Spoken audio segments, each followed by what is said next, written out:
The title of my message today is Lean on Me. Surprise. Subtitle, Being God's Love in the World. Spiritual strength is the willingness to give and receive support in love, in divine love. This is also the first Sunday of Lent. I'm going to call it the season of learning to lean. I invite you to consider Lent not as a season of spiritual toughness, but of spiritual truth.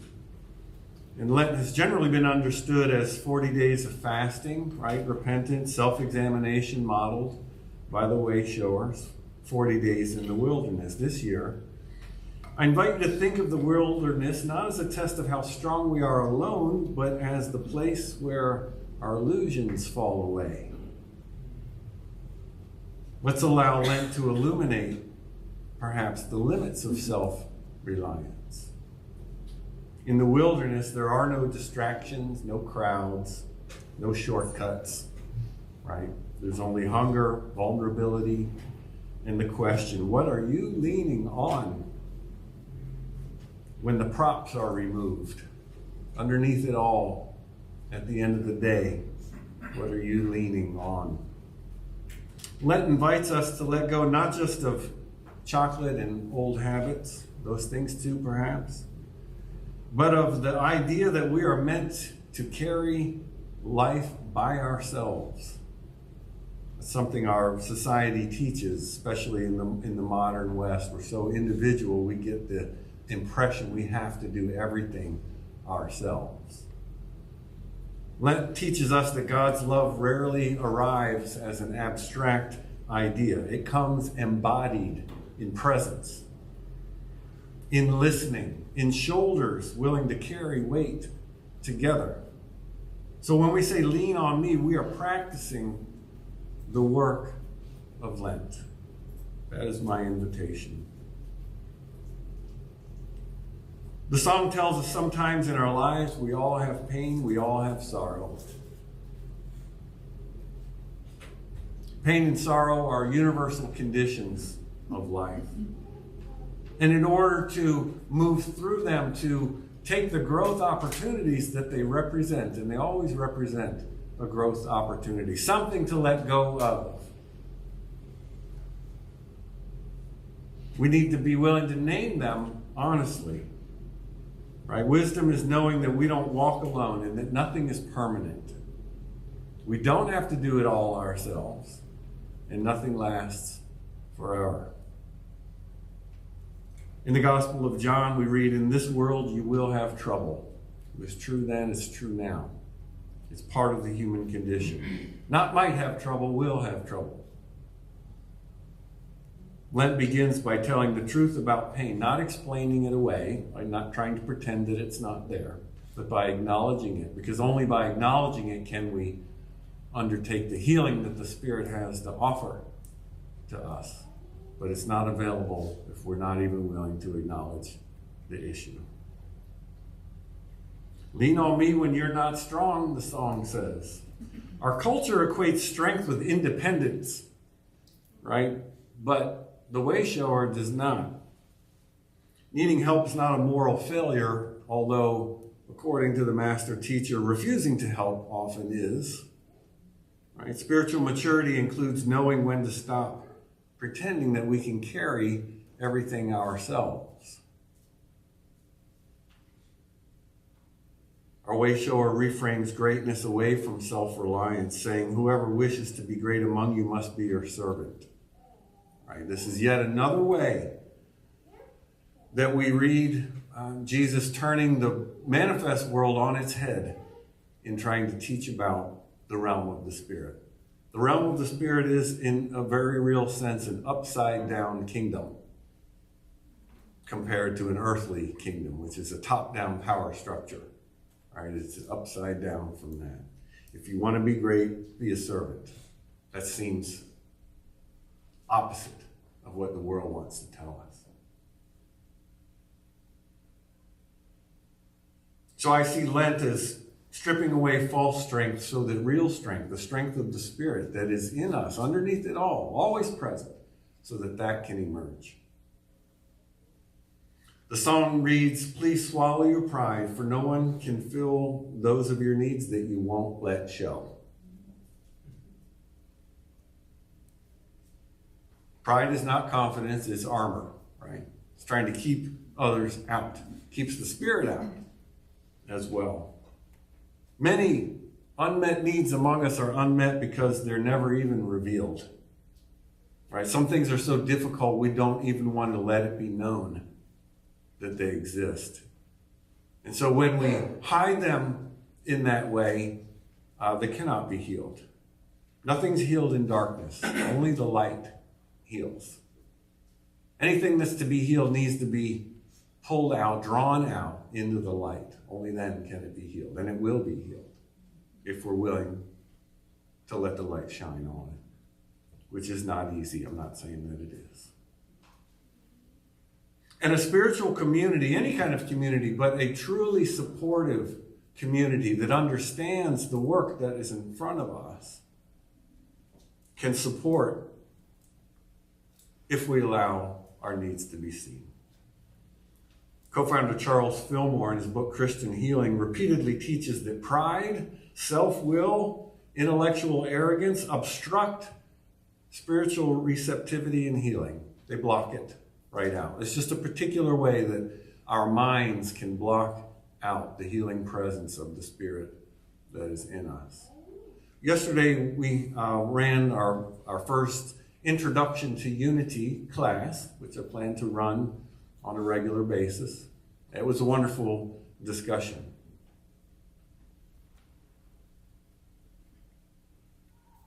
And we talked about the unity way of seeing, which in a nutshell is this, perhaps, that we acknowledge that we have work to do, right, as human beings. But we deny that we are broken. We're not broken, but we are lost, right? We're lost in a sea of our own ideas in our own heads. We're all lost in our own minds, our own concepts of how things are and what things are. And the more that we cling to that way of seeing that we have created, the less the Spirit's light can shine and show us. So we are, in a sense, actively blocking the work of God in our lives by clinging to our, we'll call it dysfunction. The Fillmores would have called it error thought. That's the phrase that they use. An error thought is any idea that's contrary to the truth of God. And we acknowledge that our minds are full of such things, right? Ideas that are contrary to the truth of God. And so our path forward becomes recognizing them for what they are, becoming willing to let them fade over time, to let the Spirit's light heal them, and we release them. Spiritual growth is always a matter of releasing something. It's never a matter of obtaining something.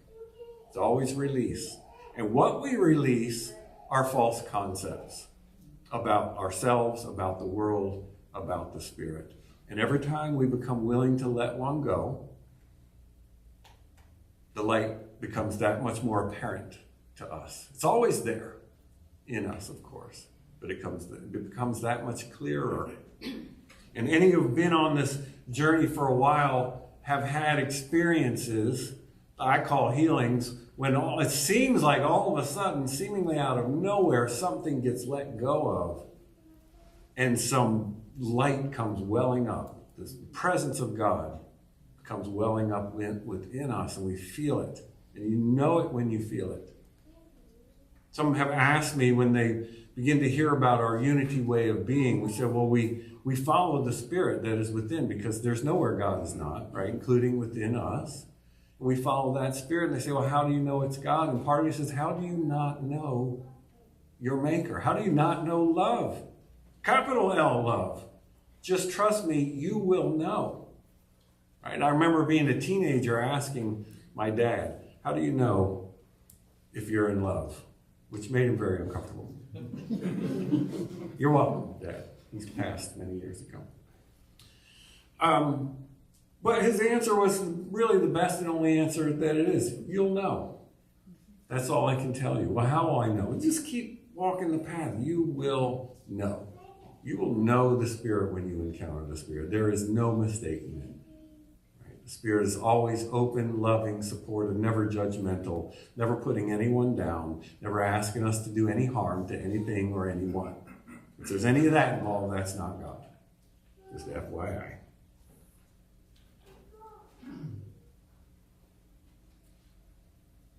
The song says, for it won't be long till I'm going to need somebody to lean on. Now you see the community aspect there. Right? We support one another on this journey. We're all one underneath it all. We are different. We are different expressions, but of the same Spirit. Different expressions of the same Spirit. And some days I'm going to have a hard time and I'm going to need loving support from those around me. And some days you're going to have a hard time and you're going to need loving support from those around you. That's the power of spiritual community. I've heard it said, we can all have a bad day, but fortunately it's not on the same day. That would not be good. If we all had a terrible day on the same day, we might just have to take a deep breath, wait till the next day, and continue our journey. But inevitably, if I'm having a difficult time, if I'm having a, quote, bad day, there are people all around me who have not lost sight of the truth of God within, who can remind me of what I have temporarily forgotten. And that's power. That's the power of spiritual community. This is reciprocity, right? This is not being right if someone else is wrong. It has nothing to do with that. This is being there for those who are in need and being willing to be supported when one is in need, when I am in need, when you are in need. True spiritual community is not built on a hierarchy, right? It's built on circulation. Circulation is the law of the Spirit. The give and take. We see it in every aspect. If you want to receive love, give love. You want to receive money, give money.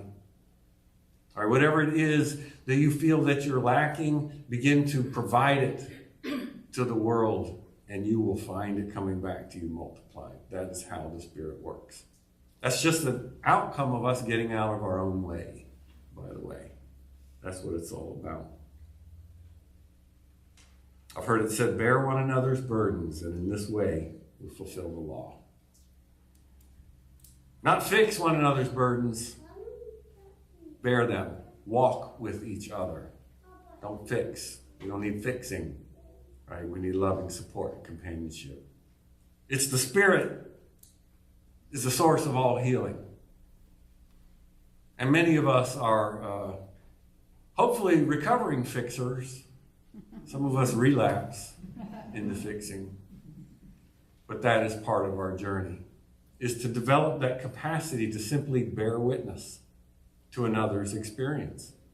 Holding, always anchored in the Spirit, holding that truth of knowing that God is present in everything all the time. Even a situation that might seem hopeless, certainly to the person who's in it, and maybe you're even listening and you're thinking, I don't know how one would get out of this. Good.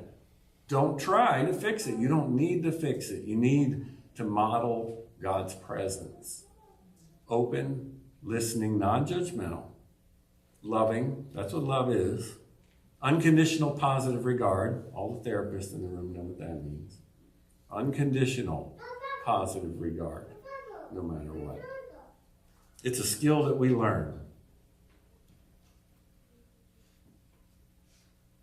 And the season of Lent can remind us that no one is permanently strong or permanently weak. Right? We have to find the human that is permanently found, but also no one's permanently lost. Right? We all take turns, and in this way, love and support one another. The song says, if there's a load you have to bear that you can't carry, I'll share your load. Love becomes real when it bears weight. Right? It moves out of the realm of the idea of love and into the practice of love. And that's what we're here to do. Ideas are important, yes. Words are important, yes. But they are all vehicles and signposts. Right? They're not the Spirit itself. They point us in the direction of the Spirit. They help us find our way when we're lost. They help us learn how to find our way. But just like the raft that one builds to cross a river, there's an old Zen story. A man is on a journey, comes upon a river. There's no way to get across it. It's too wide. There's no bridge, no rock sticking out, nothing. So he builds a raft out of trees that are nearby and uses the raft to cross the river. But he does not then strap the raft onto his back and continue the journey. Why? Because the raft's job is done. He doesn't need the raft. The raft got him from here to there. He can bless and release the raft and continue on. Many things are like that in our lives. Right? It is the journey that matters, not the vehicle, not the idea, not the particulars. The help that we can provide when someone is leaning on us, I was going to say is often, I might go a little further than that, it says always, simply presence. Right? Our presence. We practice the presence of God. That's one way that a mindfulness meditation can be understood. What are we doing? We're practicing the presence of God. Well, what is that like? You have to do it. I could tell you all day long, it means nothing what I say. I can guide you. We can sit together and do it. But something like a simple breath awareness meditation is practicing the presence of God. And it might feel like nothing, but I will tell you it is the most powerful thing that you can do is practice the presence. Again, upside down kingdom, right? The world will tell you you're doing nothing for no reason. Like, why are you doing that? What's the goal? And as a meditation teacher, I like to say there is no goal, because I like to see people's faces when I say that. There is no goal. Well, what are we doing? We're doing nothing. Why? No reason at all. We're doing nothing for no reason at all. That's the practice. That's quite different than what the world would tell us. You say, well, why would you do that? Do you feel called to do it? Is there something about it? Why are we even talking about it? Maybe there's a clue in that. My advice is always, why don't you try it and just notice what happens? Notice what happens. And this is what we do at 9:30 every morning here. We do exactly that. We sit, we notice, and we have a chance to talk about our experience. It's a powerful thing. The most powerful thing, I would say. It is in essence a form of prayer, perhaps the most core form of prayer that there is, silence. Co-founder Myrtle Fillmore grounds healing in shared consciousness. She teaches throughout her book. She has a book, How to Let God Help You. Highly recommended. She teaches throughout the book that divine love is always present and heals as we allow it to express. Right? We allow it to express by removing barriers to its expression. That's our work, is to remove anything that is blocking us from a deeper experience of God's presence. Love flows where resistance softens. So I'll close with this. The song ends where it began, with a call. With a call, not a solution, call. Call me, it says. Call on me. The spiritual life is about knowing who to call and being willing to answer when called. This is the quiet work of Lent, in fact. Learning to lean and learning to be leaned upon. Each of us in our own wilderness journey.